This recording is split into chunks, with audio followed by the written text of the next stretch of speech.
بسم الله الرحمن الرحيم نحمده ونصلي على رسوله الكريم أما بعد.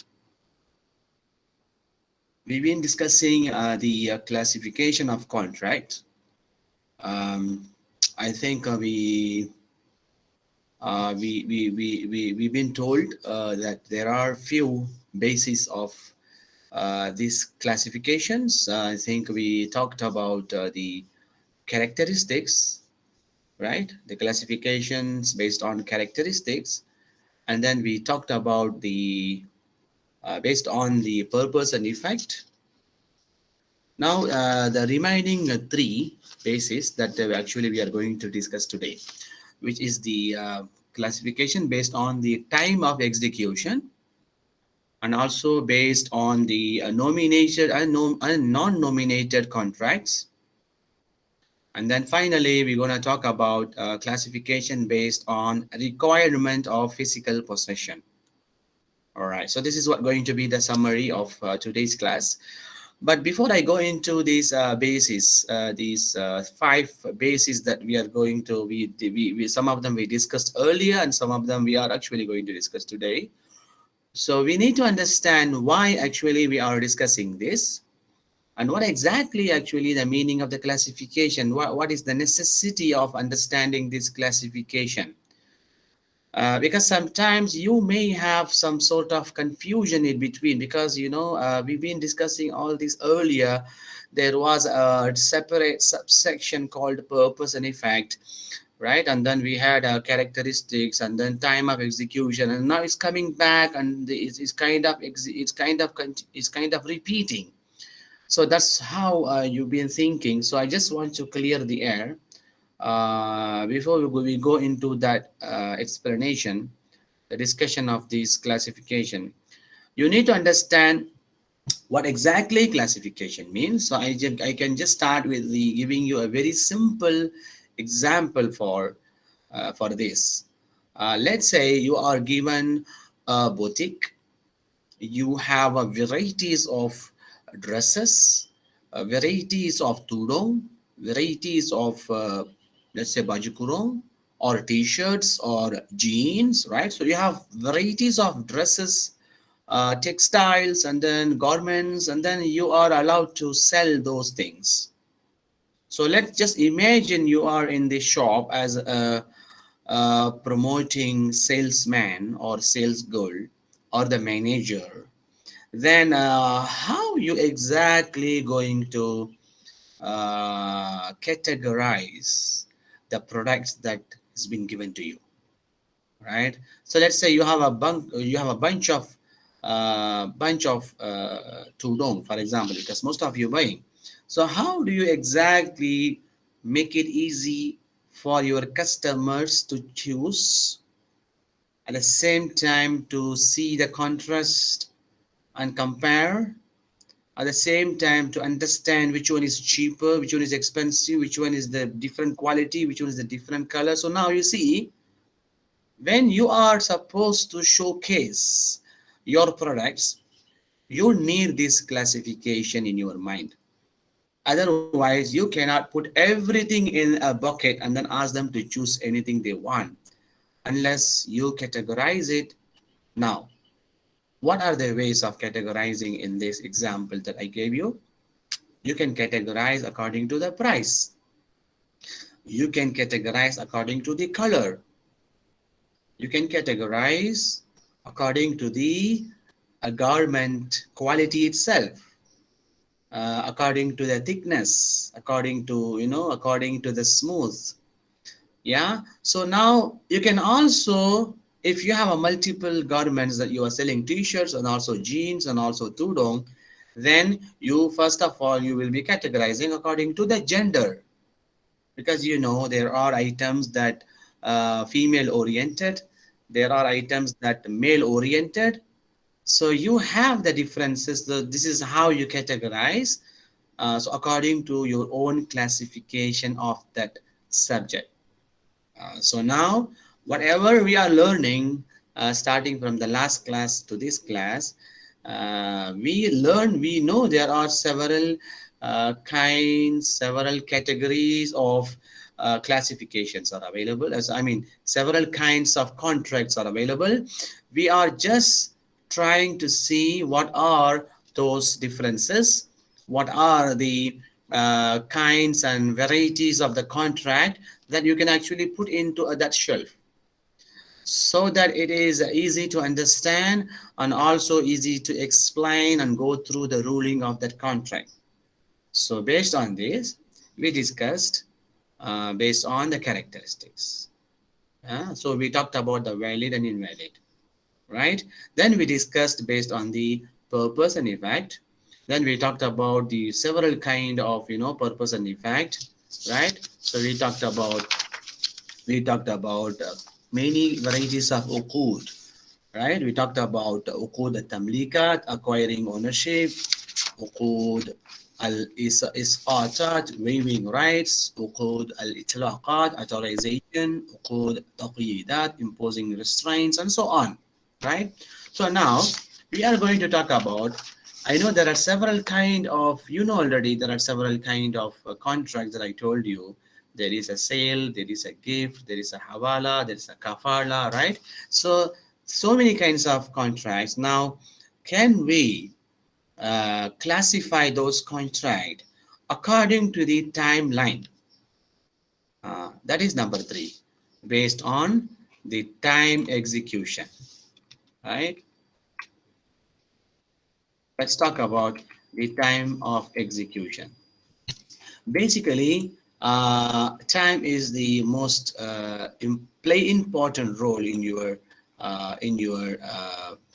contract, because there are few contracts that you are supposed to do it immediately, so you will have the immediate effect, and there are a couple of contract that actually it cannot happen immediately, so you have to wait for the moment to come in. So there are several ways of doing the contract. So that is how we are going to discuss today's class. Contracts are divided based on the time when they would produce their legal effect after their conclusion into three types. Remember, producing a legal effect. This is what actually we are trying to get it from here. We are trying to get it from here, the legal effect. Just give me a second, yeah? There's a phone call. Assalamu alaikum. Yeah, in the classroom.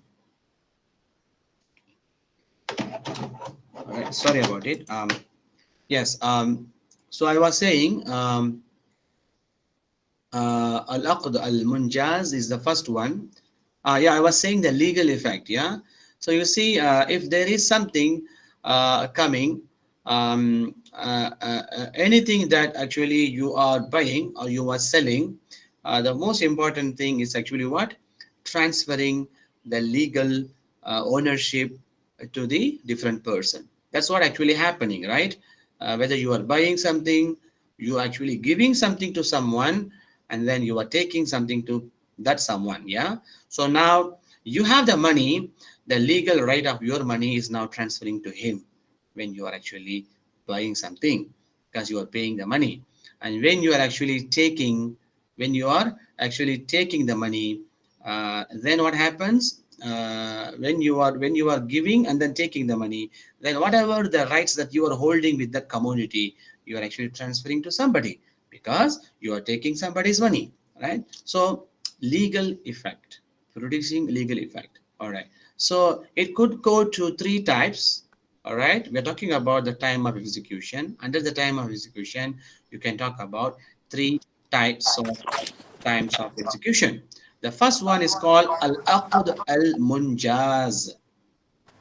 See the word itself, al-munjaz means immediate effect. Al-aqd means contract.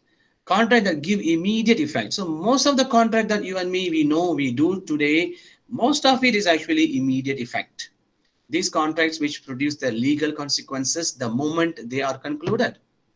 Whether the sale or the pledge or the gift, right? So if you have given to someone as a gift, as a birthday gift, you are receiving a gift, of course it become your property. You are the owner of that gift, so you can actually open anytime you want. You can use it anytime you want, isn't it? They cannot come and say, I give you this, but it is not yours until blah blah blah. No, cannot do that, because when they are giving you something, it's your stuff as a gift, and then you become the owner.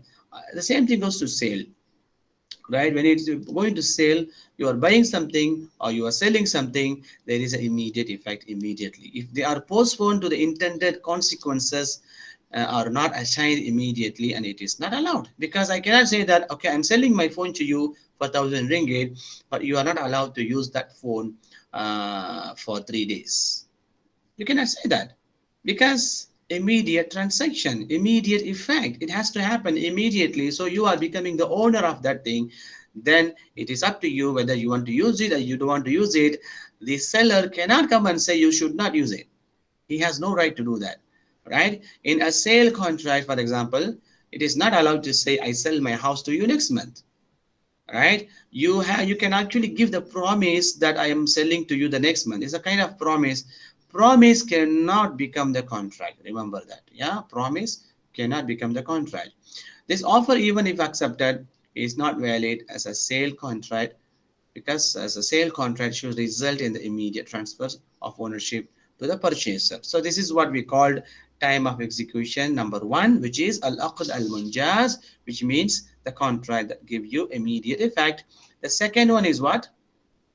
The next one is all right. The next one is al-aqd al-mudaf. Yeah, this one. Al-aqd al-mudaf li al-mustaqbal. In Arabic, al-mustaqbal means what? Future. Al-mudaf means it is related, or it is attached, what will happen in future. Contract, the effect of which could be postponed. These are the contracts which may result in producing immediate legal effect, or the effects of which could be deferred to a future date. So in this contract, it is actually still allowed, because you actually cannot conclude all the contracts with immediate effect. You cannot do that, right? For example, there is a contract like kafala, right? The guarantor, giving the guarantorship, right? Transferring the money or becoming the agent, or you actually, for example, I say I'm doing this waqf to this land, I want to do waqf, but it has to happen only after my death, right? So it could happen later. Even in fact, the kafala contract, as we call it, becoming the guarantor, because the loan is, the bank is intending to give us the loan, but in order to conclude that contract, the bank is actually requiring from us a guarantor.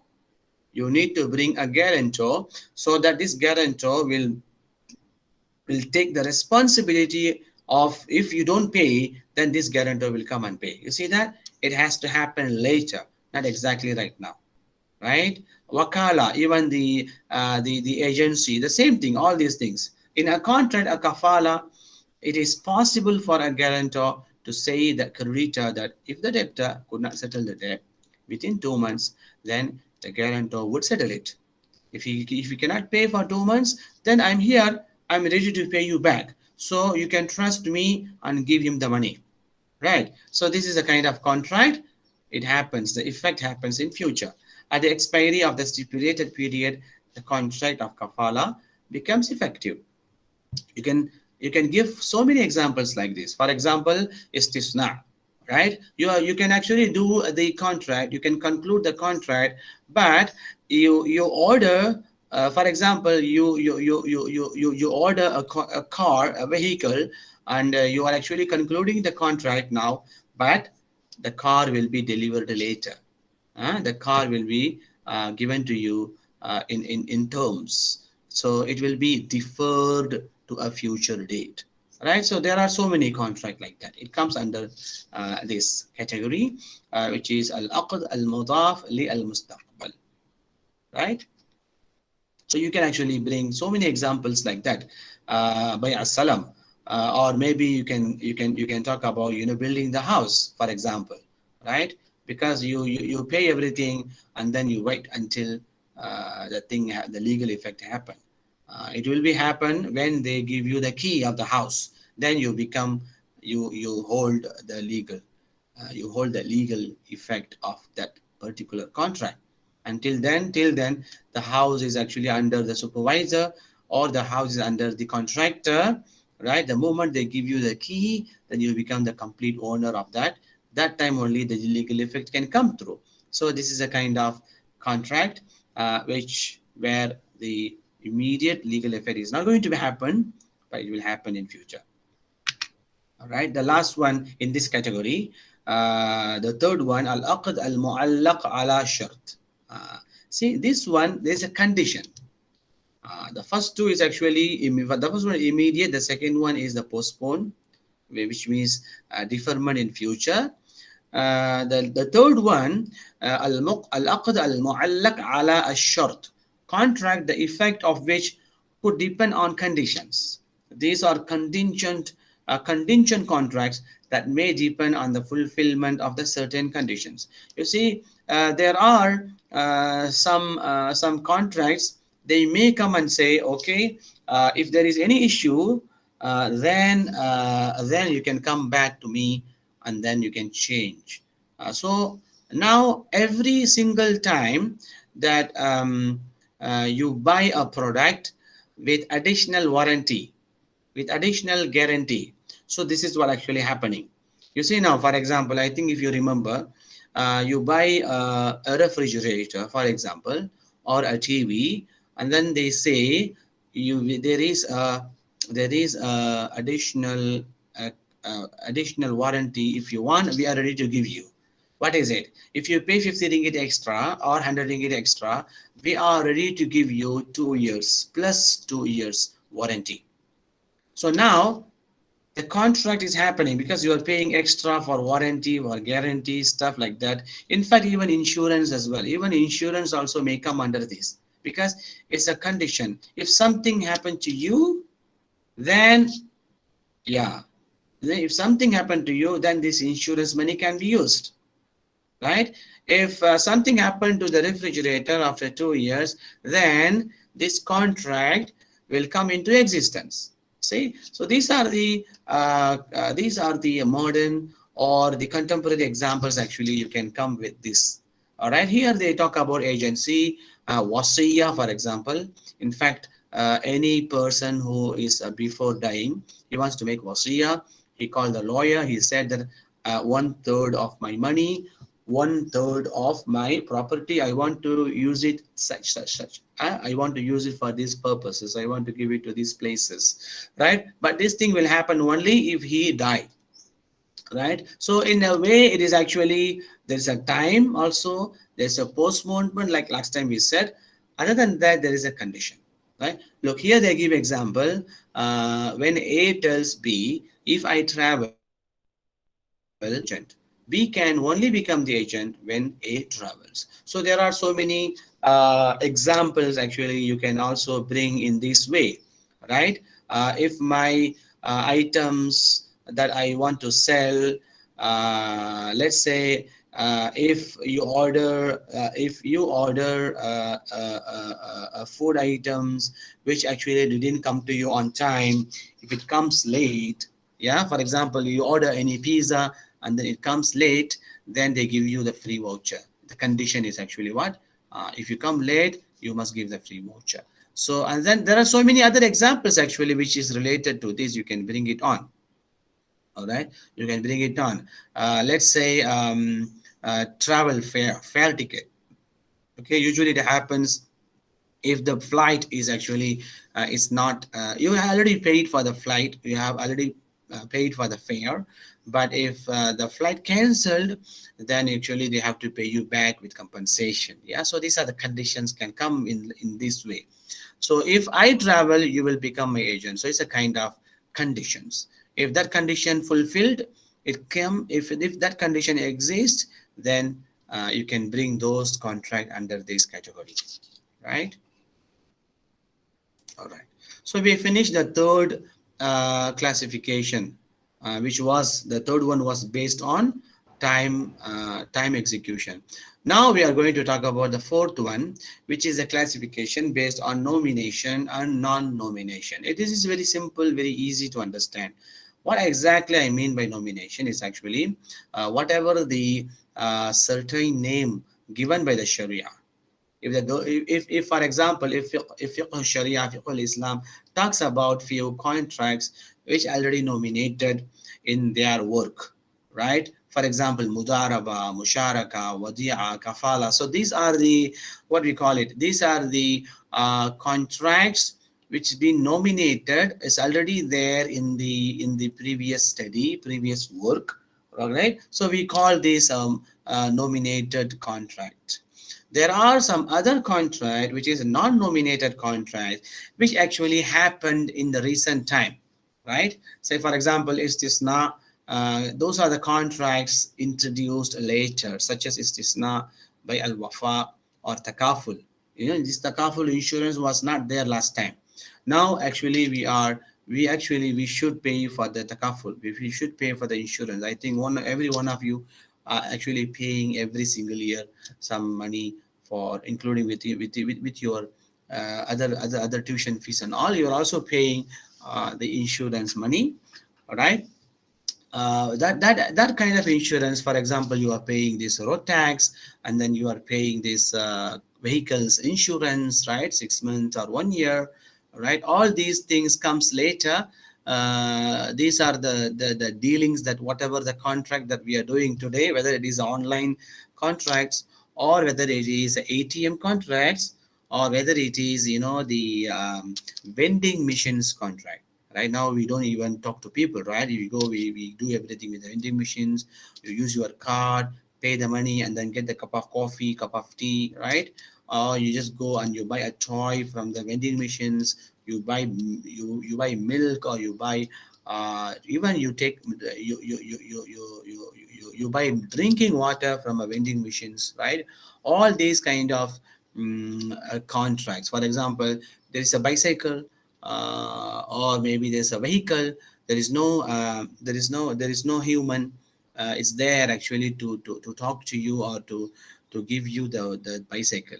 It is all in your app. You use your applications, and then you pay from the applications, and then you come to the bicycle, and then the bicycle key will be unlocked, and then you are free to use the bicycle. You see that kind of that kind of contract, that new kind of contract. There are so many like that in nowadays. You can see we are all practicing the physical distancing. All right, it is not, by the way, social. It is not social distancing. It is a physical distancing with social bonds. Right, make sure that we still keep social bonds each other, but it is only the physical.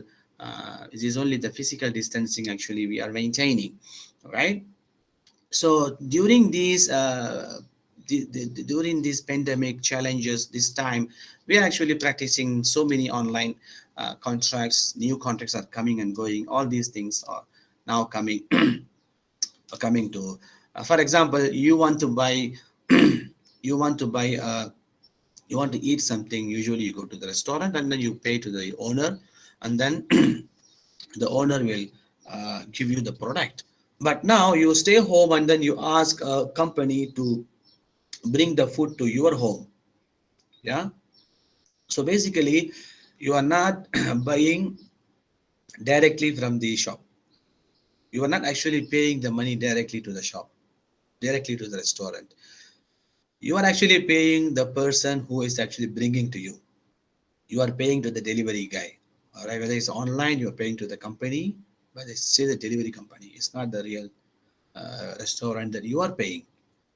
That delivery company is actually the one who is paying directly to that restaurant. Understand the point? Last time it was like you pay directly and then you get your food.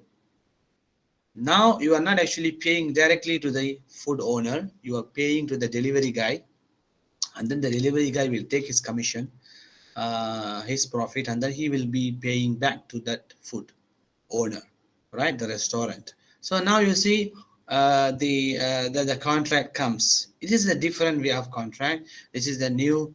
It comes under non-nominated contracts. Yeah, I want you to understand the terms. Yeah. The last one. All right. The last one, classification based on the requirement of physical possession. All right. So whatever the examples that I'm giving, I'm sometimes keep on repeating the similar examples because it fits in. For example, that's why I told you sometimes when you are categorizing your boutique, there's sometimes you may also into one stuff can go into all category. For example, you have a pink color tudong.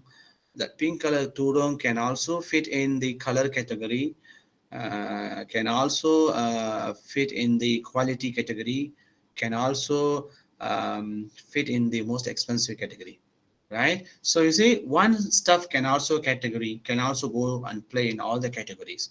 So that's the reason why I'm giving you similar examples in everywhere.